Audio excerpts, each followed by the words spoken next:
ایک وہی تو ہے جو تم سے بیزار نہیں ہوتا، جو یہ جانتا ہے کہ تم اسے اپنی غرض کے لیے پکار رہے ہو، مگر پھر بھی وہ تمہیں سنتا ہے، بہت غور سے سنتا ہے۔ اور ایک تم ہو جو اپنے اللہ سے مایوس ہو جاتے ہو۔ ایک بار بھروسہ کر کے تو دیکھو، بے شک اللہ بہترین کارساز ہے۔ اللہ تو تمہاری شہ رگ سے بھی قریب ہے۔ اللہ تمہارے دل کو تم سے زیادہ بہتر جانتا ہے، اور تمہیں لگتا ہے کہ اللہ کو ہی نہیں پتا ہوگا۔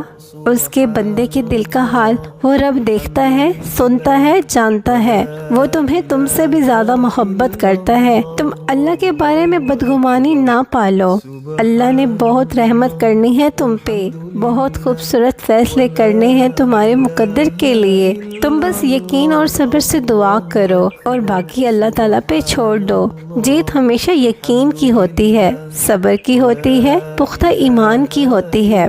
بہترین لوگ بہترین نیت رکھتے ہیں، جس کی وجہ سے اللہ ان کے تمام کاموں کو سنوار دیتا ہے، اور جس کے کام کو اللہ سنوار دے تو کوئی اور مخلوق اسے کیسے بگاڑ سکتی ہے۔